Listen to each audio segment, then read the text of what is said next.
This is the year you're going to finish your game, get out of tutorial hell, and publish a commercial game to Steam. To do that while avoiding all the pitfalls that have left you with a dozen unfinished games, imposter syndrome, or doubting your chances to learn programming, I've put together a plan for you for 2025 that if you follow, you'll gain motivation and confidence in your skills as a game developer and sell a game on Steam by the end of the year. And the first step in all this is to get rid of the mindset that holds back most new game developers, and if you've ever felt confused after watching a tutorial, it's probably holding you back too. Let me explain. What most people don't realize is that there are different levels to game development, and if you try to go straight to level 3 but you're actually level 1, you'll get overwhelmed and confused. And if you believe those people who say that you have to master programming before touching a game engine, you'll miss out on the vital fundamentals you need to focus on earlier, and you'll end up quitting your game again instead. That's why your top priority for the first few weeks of 2025 should be to do what Rogue Robin did, which is the same thing that successful game developers like Jonas, Gavin, and Danny did. See, Robin started out like most of us, working on a game project that was supposed to be a smaller game than his dream RPG game, but it's been a year and a half and the game is still not done. Instead of completely giving up, he joined a game jam I hosted and managed to finish his first totally unrelated game. But he didn't stop there.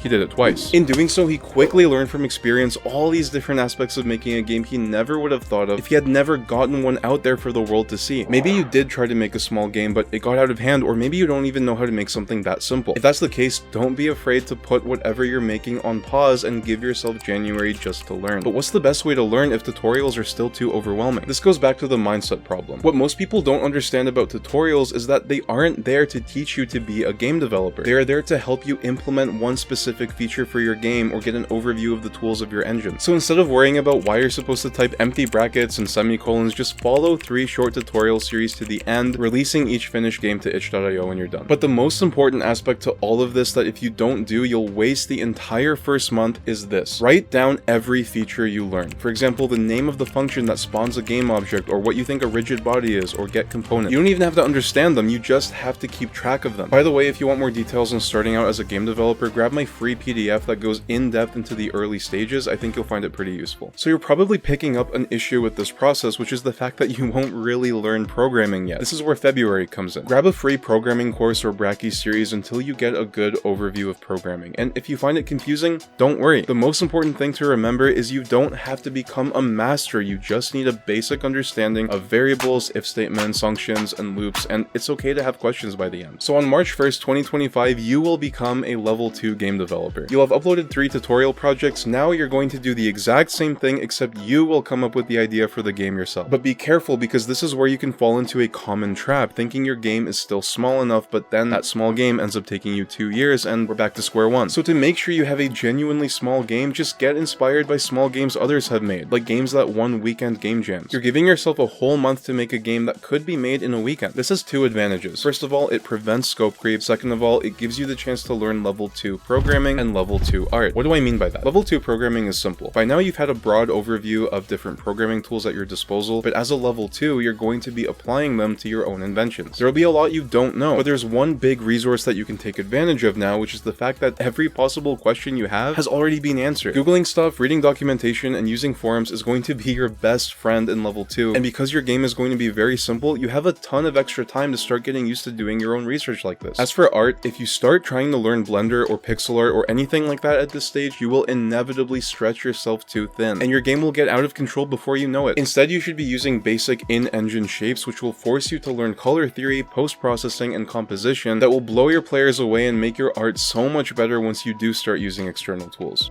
On April Fool's Day, you will start taking everything you learned and do it all over again for a 3-month-long project. But to prevent overscoping again, you should treat this as if it was a 1-month-long project. Why? Because now you will start to learn more about game design and start dabbling with the art tools of your choice. The biggest shortcomings level 2 developers have at this stage is they will finish a game, but players will find their game boring, confusing, or too hard. That's why for your 3-month game, start thinking about clearly communicating to the player. Does he know where he has to go, what he has to do, or even if he's taking damage? Does difficulty increase over time? How do you even know if you've done this correctly? Well, this is where playtesting comes in. So for your 3-month game, you should build it in such a way that will allow you to constantly playtest. So it's July 2025. You've released 3 small games following tutorials, a month-long game, and 1 polished 3-month game. You've dealt with feedback, you understand what players want, you are ready to go to Steam. It's time to start taking game dev seriously, but once again, you need to be careful, because if you do this wrong, you might spend months or even years if you overscope, and when you finally release the game, you'll end up only making spending a few $100s and you'll feel like all that time was wasted. That's why the top priority for level 3 is to start understanding what it takes to make a successful game, even though your first Steam game won't be successful. If you don't bother, it'll be like trying to learn art with your eyes closed. You won't even know what you did wrong. It's important to try to make it successful so that if it fails, you will understand why you didn't meet your goals. So how do you make the most of your first Steam game? Well, step 1 is to learn as much as you can about what works on Steam and what doesn't. Watch every GDC talk and interview Chris Sakowski ever did. Watch Ciencia Ludos, the recent episodes of Thomas Brush's podcast, and Derek Liu to learn about trailers. Step 2. Spend the first week creating 10 viral game ideas. But surely there's no easy way to make a game go viral, right? Well, of course it's not easy, but it is predictable. If you design your game with some of the factors that make a game blow up in mind, you'll start to understand which ones are right for you and what you should aim for. So what are these factors? Number 1, a Trinity hook. This is Thomas Brush's concept of having a story hook, a gameplay hook, and a mechanical hook. Number 2, a clear genre. The ones that work best on Steam are open world survival craft, city builder, 4X, simulation, or RPG. Number 3, does it appeal to human survival instincts, self-preservation, group preservation, political structure, judgment, gathering resources, conquest, developing technology. Number 4, nostalgia. This is how Palworld and Five Nights at Freddy's blew up, but they also use some survival instincts too. Number 5, Jonas Tyroller talks about fantasy. This is very important. Becoming Spider-Man, becoming a space marine, becoming a conqueror. You get to step into the shoes of someone really cool. Or do you do something that you could never do in real life? Number 6, you need an elevator pitch. If you can't explain the game in one sentence,